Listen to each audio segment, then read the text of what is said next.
বাজ পড়ে পুড়ে গেল একটি মাটির বাড়ি। শুক্রবার সকালে দাঁতনের বড়া এলাকার ঘটনা।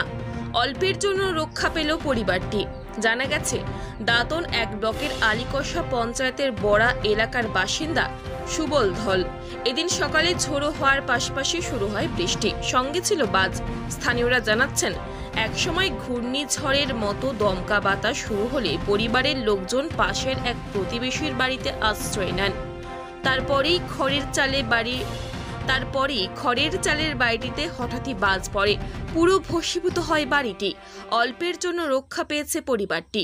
ঘটনায় বেশ আতঙ্ক ছড়ায়।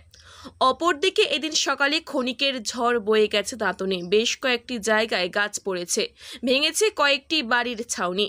প্রশাসন ক্ষতির পরিমাণ খতিয়ে দেখছেন।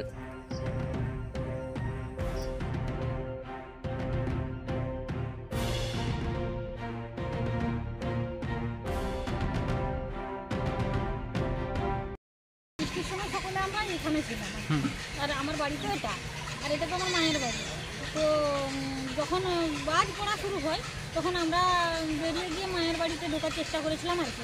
আর তখনই বাজ পড়ে গেছে, আঘাত লেগেছে, আমাকে লেগেছে, আমার একটা ছোটো বাচ্চাকে লেগেছে, আমার বৌমাকে লেগেছে, 3-4 জনকে লেগেছে আঘাত। তারা এখন কোথায় আছে? ওই বাড়িতে আছে। আর আমার এই হাতটাতে লেগেছে, হাতটা সোজা করতে পারছি না। আর বড়ো বৌমা, ছোটো বৌমাকে লেগেছিলো, ছোটো বৌমা তো পড়ে গেছিলো, তাকে জল টল ঢেলে পুনর্বার চেষ্টা করা হয়েছে। আর বাচ্চাটাকেও লেগেছে, ছোট্ট বাচ্চা, মানে 1 বছরের বাচ্চা। কতটা আতঙ্কের মধ্যে রয়েছেন? হ্যাঁ, আতঙ্কের মধ্যে সকলে আছে, খুব আহত হয়েছিলাম সকলে।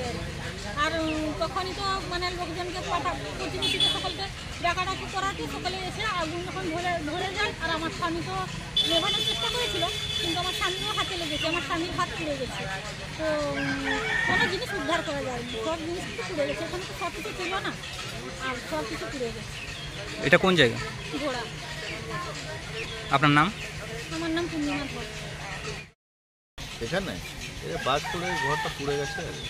কতটা ক্ষয়ক্ষতি হয়েছে? ক্ষয়ক্ষতি মোটামুটি একটা ঘর নষ্ট হয়ে গেছে, যা ছিল গ্যাস ট্যাস যা ছিল, ঘরের আসবাবপত্র বেশিরভাগ জিনিস।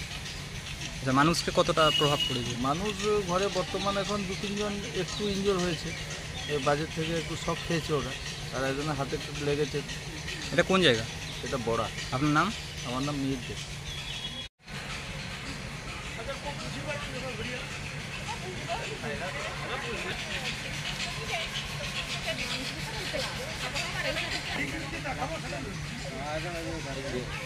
গ্যাসটা ফাটকা গ্যাসের